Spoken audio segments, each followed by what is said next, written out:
개혁가들에게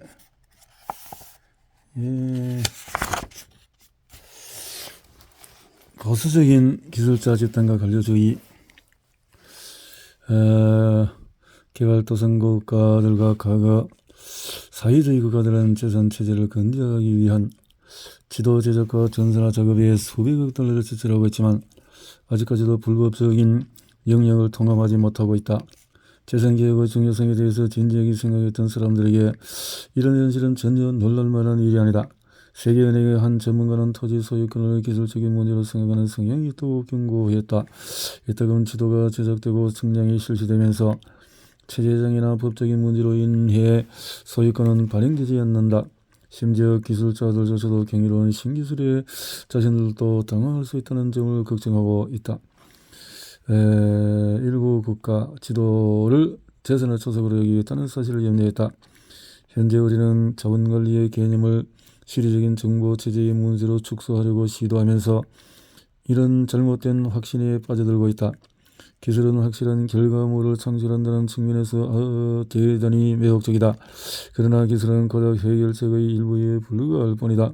컨설팅 회사들과 원조단체들은 해당 국가들의 요구나 불만에 대한 충분한 사전조사도 없이 그저 자신들에게 친숙한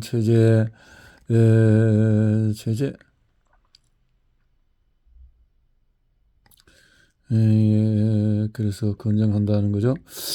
만약에 정부가 재산을 창출하는데 오직 물리적인 측면에 익숙해지면 된다고 생각한다면, 다시 말해서 물리적인 자산을 사진 찍고 측량하고 기록하고 자산 목록을 전산화하면 소유권 발행하는 데 필요한 정보를 모두 확보한 것이라고 생각한다면 재산 창출 정책은 항상 실패로 끝나고 말 것이다. 그것만으로는 충분하지 않다. 사진과 목록은 그저 자산의 물리적인 상태를 나타낼 뿐이다. 그것들은 자산의 실제 소유주와 소유권을 통제하는 방식에 대해 아무런 정보도 제시하지 못한다.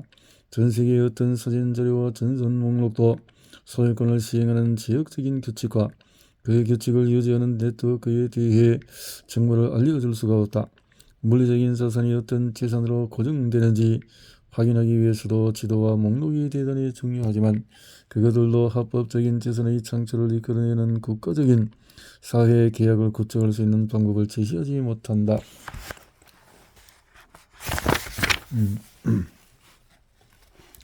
지도는 자산의 물리적인 정보를 포착하지만 가장 중요한 사항을 포착하지 못한다. 불법적인 교약에 대한 제도적인 경제적인 정보가 없다면 지도는 종모형의 단지의 외부에서 일어나는 현실을 결코 포착할 수가 없다. 따라서 지도는 본연의 임무를 수행할 수 없다. 요컨대 자산의 개념적인 물리적인 측면의 조화를 위해서 재산으로서 자산을 물리적인 실체로 고정시킬 수가 없는 것이다. 합법적인 재산 체제를 가로막는 장애물이 제거되고 불법적인 교약이 법으로 대체될 때까지 사람들은 지도 체제와 데이터베이스를 갱신하는 데 필요한 정보를 제공해야 할 이유를 찾지 못한다. 그들은 합법적인 재산 체제의 내부로 진입하기를 원치 않는다. 그러면 모든 정보가 기록되고 반드시 세금을 납부해야 하기 때문이다. 그들은 확실한 경제적인 혜택이 보장되고 자신들의 권리가 지속적으로 보호될 경우에만 합법적인 재산 체제에 참여할 것이다. 불법적인 사회의 개혁을 통해서 이런 권리가 보호되는 한 사람들은 자신들의 자산에 대한 어떤 변화도 당국에 알려야 할 필요를 느끼지 못한다. 오직 합법적인 체제가 불법적인 교역을 대신해서 재산을 보호할 경우에만 사람들은 그 체제를 인정하고 지도와 기록의 갱신에 필요한 정보를 제공할 것이다. 결국 사회의 개혁이 존재하는 것에서 지도와 기록이 지속적으로 갱신될 수 있는 것이다. 이것은 결코 사소한 문제가 아니다. 기술적인 차원에서 시행된 소유권 정책은 물리적인 자산과 구식 토지 대장 혹은 역사적인 유무를 확인하는 체제로 변질되는 성향이 있다. 그 결과로 지도 제작 및 컴퓨터 산업이 손해를 입는다. 이런 정책에 의해서는 새로운 방식을 통해 빈민층을 흡수할 수 있을 거라고 기대하는 정치인들이 승인하는 것이다. 그러나 이것이 효과가 없다는 사실을 깨달으면 그들은 즉시 예산을 삭감하거나 아예 그 정책을 중단해버린다. 나와 동료들은 이런 상황이 반복된다는 사실을 알 수 있었다. 선진국에서 이런 기술은 법적인, 정치적인 큰 변화가 없이도 대단히 뛰어난 효과를 발휘한다.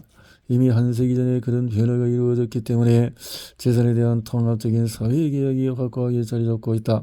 지난 30년 동안의 데이터베이스와 지리적인 정보체제, 세계적인 확인체제를 비롯한 뛰어난 정보기술이 도입되어 그들은 통합적인 정보체제와 합법적인 기본구조를 적절히 조화시킬 수 있었다. 따라서 확실한 명시와 도구뿐만 아니라 정보를 추적하고 관리하고 저장하는 시설을 더욱 효과적으로 활용할 수 있었다.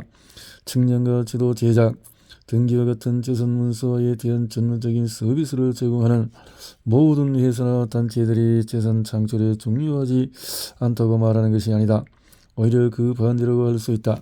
만약에 대규모 등기 체제를 불법적인 환경에서 운영하고 있다면 그들은 정보의 처리와 통합뿐만 아니라 물리적인 실체와 위치의 파악을 위해서도 반드시 필요하다.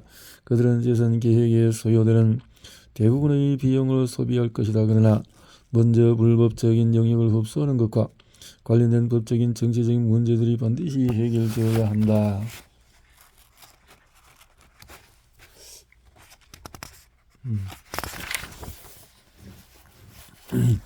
진정한 정치의 지도자만이 과거의 편견에서 벗어나 현재를 이승하는 재산법을 이끌어낼 수 있다.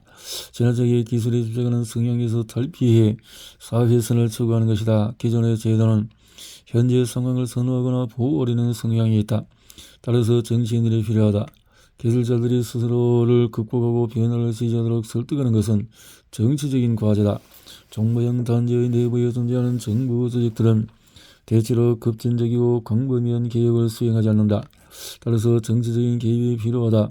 그런 조직들은 선진국에 적합한 형태인 전문적인 부서로 설립되었다. 이런 선진국은 이미 법과 합법적인 체제가 기능을 수행하고 있기 때문에 그저 점진적인 변화로도 충분하다. 재산 창출은 1년에 고작 몇몇 자산들만 매각하는 정도에 그치는 민영화 정책과는 전혀 다르다. 재산개혁의 목표는 수백만에 달하는 자산에 대한 재산가를 단기간에 수백만에 달하는 국민들에게 부여하는 것이다. 이 작업의 절반은 의사소통에 대한 문제다. 재산개혁을 이끄는 지도자들은 대중적인 지지를 받는 자본주의가 수많은 이익 집단에게 미치는 영향을 설명하고 그 체제에서 그들에게 돌아갈 혜택을 보여주고 그것이 사회의 모든 영역에 골고루 이익이 되는 정책이라는 사실을 설득해야 한다. 지도자들은 불법적인 영역에 대해 그들의 억압된 기업가적인 에너지를 해소해주고 새로운 합법적인 통합체제의 장점을 그들에게 입증해야 한다. 더불어 합법적인 영역에 대해서는 계획이 기존의 권리를 침해하지 않고 모든 이익 집단들에게 골고루 혜택을 줄 것이라는 사실을 납득시켜야 한다. 모든 사람들이 접근할 수 있는 재산체제를 창출하는 것은 본질적으로 정치적인 과제다. 그 이유는 재산체제의 최종 목표가 지도 및 전산체제를 연계하는 우수한 법안을 제정하는 데 그치는 것이 아니라 지속적으로 감시되어야 하는 것이기 때문이다.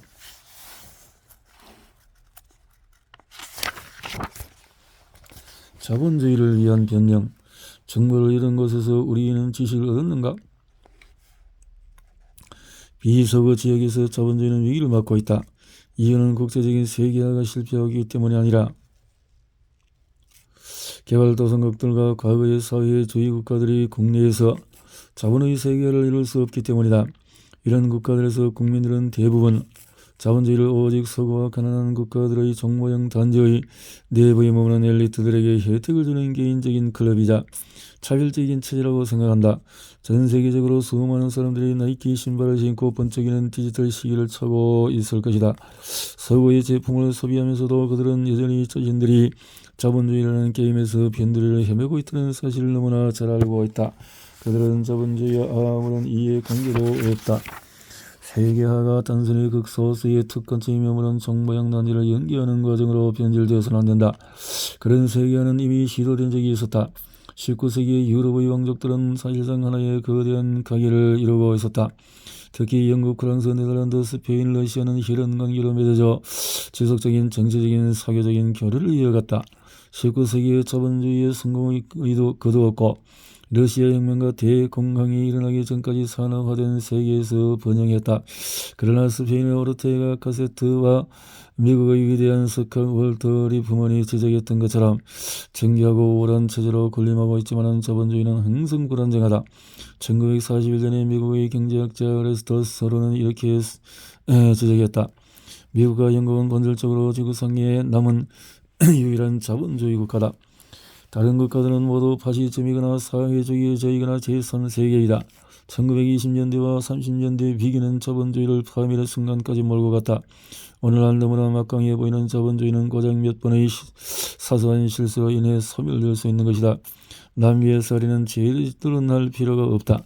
1820년대 스페인에서 독립한 이래로 그들은 적어도 4차례 이상 세계 자본주의의 일원이 되기 위해 노력했지만 그런 시도는 번번이 실패로 끝나고 말았다. 그들은 인플레이션의 억제, 무역 자유화, 정부 자산의 민영화, 세정개혁을 통해서 부채를 재조정하고 경제를 안정시켰다. 사회적인 측면에서 남미 사람들은 영국의 트위터 양복과 저지구대에서 포도, 자동차 이르기까지 온갖 제품을 수입했고 라디오와 음반을 통해서 영어와 불어를 배웠으며 시클릿 껌을 씹었다. 그러나 그들은 결코 충분한 자본을 창출하지 못했다. 이제 우리 모두는 정보통신혁명의 혜택을 누리고 있을지도 모른다. 하지만 전세계 200개국 가운데서 확장된 세계시장에서 충분한 자본을 창출하는 국가는 고작 25개국에 불과하다. 그러나 오직 서구 선진국들의 국민들과 개발도상국가들과 과거 사회주의 국가들의 극소수 부유층만이 자산의 잠재력을 명시할 수 있는 능력을 지니고 있다.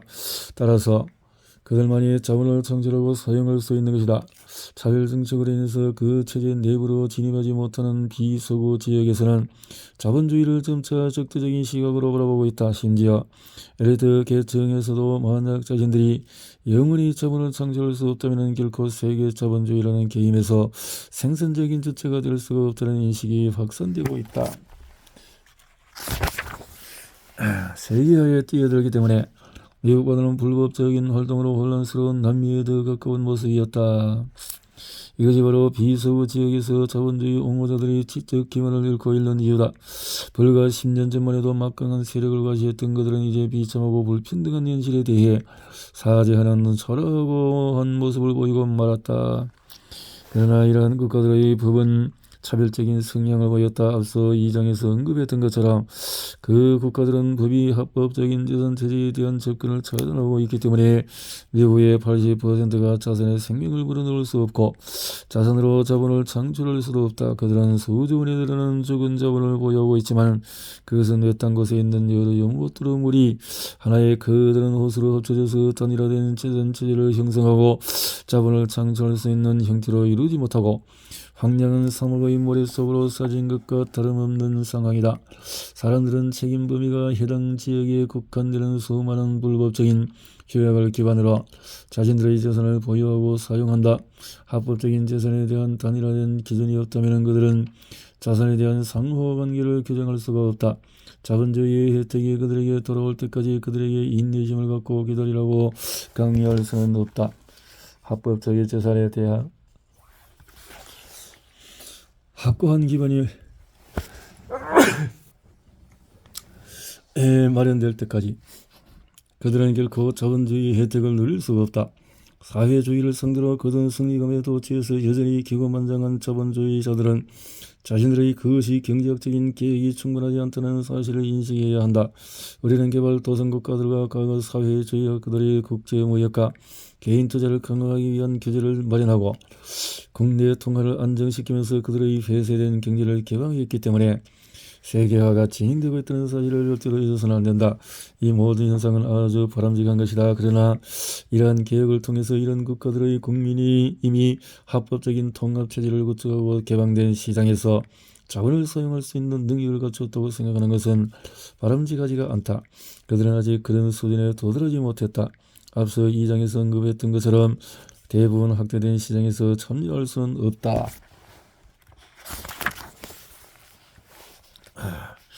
세계화주의자들의 그것이 경제학적인 정책은 규정에 따라서 안정된 상태로 조정되면서 개발도상국들의 경제 현실을 극적으로 합리화했다. 그러나 그런 규정은 대다수의 국민들이 재산권을 지니지 못했다는 사실을 언급하지 않기 때문에 총체적인 자본주의 체제와 시장경제를 창출하는 데 필요한 작업의 일부분을 수행할 뿐이다.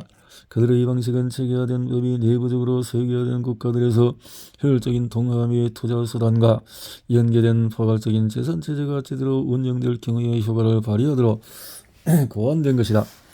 너무나 많은 정책 위반자들이 세계화 과정에 대해 근엄한 시각을 가지고 있었다. 합법적인 사업과 해외 투자를 활성화하고 정통경제학자들에게 국고관리를 위임해서 거시적인 차원의 안정을 이루고 나면 그들은 자신들의 임무를 완수했다고 생각했다. 그들은 전체적인 부문을 다루는 정책에 집중했기 때문에 사람들이 확대된 시장에 참여할 수 있는 수단을 지녔는지 여부를 확인할 필요가 없었다.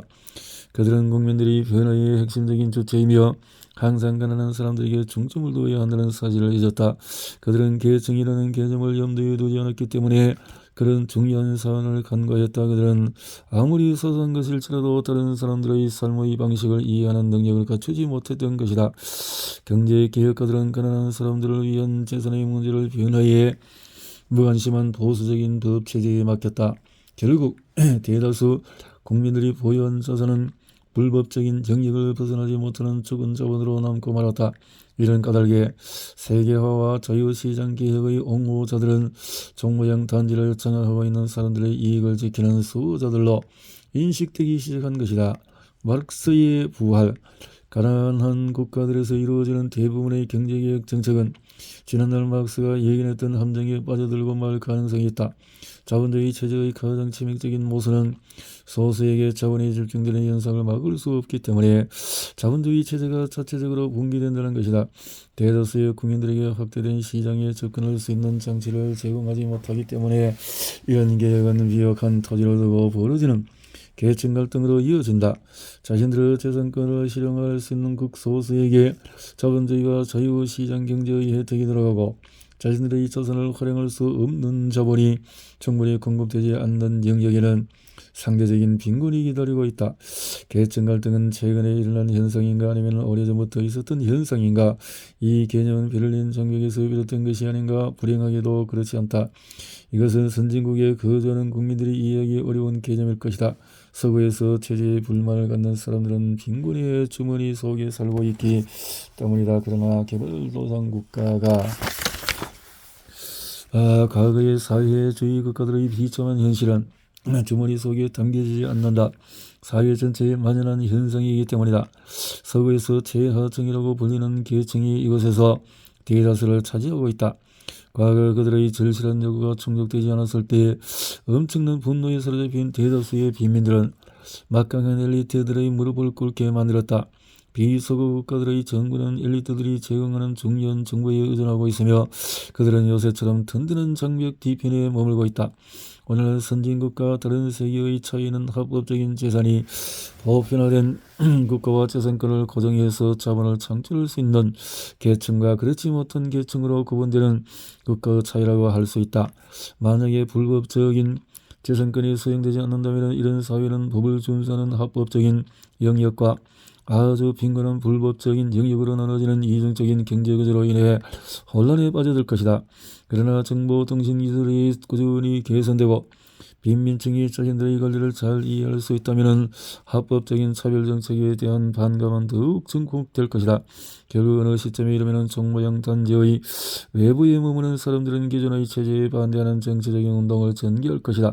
세계경제포럼의 클라우스 슈와브는 이렇게 말했다. 만약 우리가 보다 포괄적인 세계화를 이루기 위한 방식을 고안하지 못하면 우리는 과거의 심각한 사회 갈등이 국제적 차원으로 확대되어 재현되는 현상을 피해갈 수가 없다.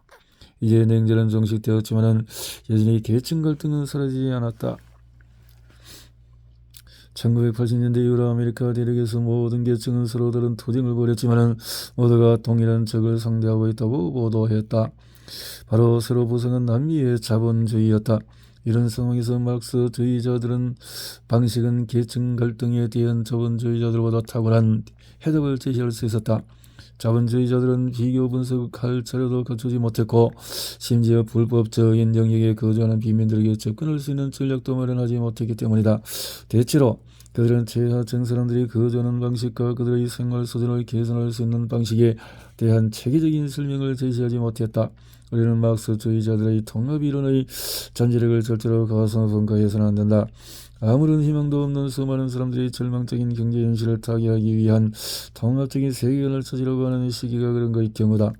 경제가 호황인 시기에 사람들은 깊이 생각하지 않는 성향이 있다. 그러나 위기는 질서와 안정을 요구하는 사람들을 감각관념에 사로잡히게 만든다. 막스주의자들의 견해는 그것이 어떤 형태로 표출되든 간에 비소구 지역의 자본주의의 정치적인 문제를 이해하는데 자본주의자들의 견해보다도 훨씬 탁월한 개념을 제시한다. 최근에 조지 소로스는 있다가 막스가 스미스보다도 자본에 대해서 훨씬 정교한 견해를 보였다고 지적을 했다. 소로스는 막스가 돈과 상품은 더 이상 자본이 아니라 생산과 생계를 위한 수단이라는 사실을 확실히 이해했다고 보았다. 그것들은 자본으로 전환되기를 원한다는 것이다. 또 그는 만약에 자산이 상품으로 전환되어서 시장에서 거래될 수 있다면 그 자산은 외부로 감지되지 않지만 임대료를 통해서 가치를 표출할 수 있다는 사실도 알고 있었다. 막스는 자산을 중요한 문제로 생각했다. 그는 자산을 활용하는 사람들이 단순히 그 자산의 물리적인 특성이 아니라 그 이상의 가치를 획득하는 것이라고 확신했기 때문이다. 결과로 막스주의자들은 사유재산 체제가 가난한 사람들을 희생하면서 부자들의 손에 자산을 쥐어줄 수밖에 없는 이유를 설명하는 아주 강력한 반자본주의 방식을 남겨놓았다. 사람들이 이런 것을 인식하지 못하는 사이에 반자본주의의 반세계화를 외치는 움직임이 점차 확산되고 있다. 오늘날 자본주의는 재산을 가난한 국가들에서 부유한 국가들로 이전한 체제라는 반자본주의자들의 주장을 뒷받침하는 확실한 통계 자료들이 속속 등장하고 있다. 개발도상 국가들에 대한 서구의 개인 투자는 사실상 다국적인 차원에서 개발도상국의 엄청난 자원을 대규모로 인수하는 것이나 다름없다. 지난 10년 동안 대부분의 개발도상 국가들과 과거 사회주의 국가들에서는 값비싼 자동차와 화려한 주택과 대형 쇼핑몰의 수가 증가한 만큼 가난한 사람들의 수도 증가했을 것이다. 낸스 버드셀과 후안 론도녀의 연구 결과는 지난 10년 동안의 가난은 급속도로 확산되고 부의 분배는 악화되었다는 사실을 보여주고 있다. 1999년 유엔 인간개발보고서에 의하면 90년부터 97년까지 독립국가연합의 총 생산 GDP는 41%나 감소하면서 수백만에 달하는 러시아인들이 불법적인 영역으로 밀려났다고 한다. 러시아 남성들의 평균 수명은 58세로 무려 4년이 감소했다. 이 보고서는 자본주의로의 전환과 세계화의 결과를 비난하고 있다. 이런 연구 결과는 우리에게 유익한 경고의 메시지를 전달하는 동시에 민정화와 세계의 자본주의 정책을 좌절시킬 수 있는 지적 기반을 구축하고 있다. 따라서 막스주의자들의 방식이 지닌 잠재력을 인식하고 막스가 사망한 이후에 우리가 습득한 지식을 추구하는 태도는 대단히 중요하다. 이제 우리는 막스가 자산에서 물리적인 삶과 더불어 경제적인 삶이 창출될 수 있다는 사실을 확실히 알고 있었지만 인간애들에게 만들어낸 소산물은 삶을 부여받은 독립적인 존재처럼 보인다. 합법적인 재산이 단순한 자산을 활용하기 위한 도구가 아니라 사람들에게 부가적인 가치를 창출할 수 있는 동기를 유발하는 수단이라는 사실을 전혀 이해하지 못했다는 사실을 입증할 수가 있다. 더욱이 그는 재산체제에 투자된 자산과 노동의 자본을 창출하는 데 필요한 형태를 부여하는 것이 바로 재산체제에 내재된 메커니즘이라는 사실도 알지 못했다. 자산이 교환 가능한 형태가 될 경우에 초월적인 존재가 되어 사회적인 활용가치가 극대화되는 방식에 대한 막스의 분석은 부를 이해하는 데 아주 중요하지만 그는 합법적인 재산체제가 가치를 교환하는 데 결정적인 수단이 될 거라는 사실을 예견하지 못했다.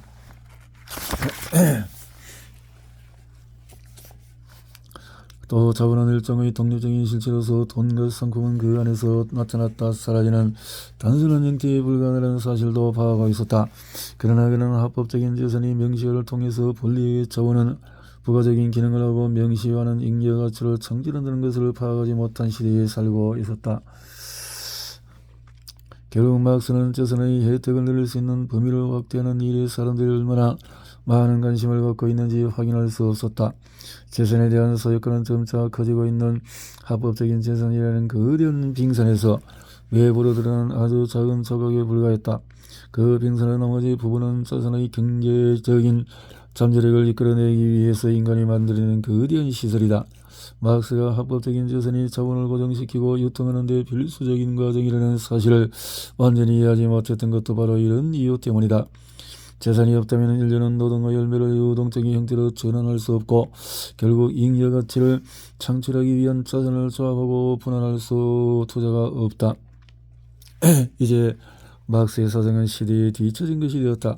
오늘의 현실은 그가 살았던 유럽의 상황과 똑같지 않기 때문이다. 잠재적인 자본은 더 이상 극소수만의 특권이 아니다. 마크스가 사망한 이후에 마침내 서구는 대부분의 사람들이 재산과 생산수단에 접근할 수 있게 하는 합법적인 구조를 확립했다.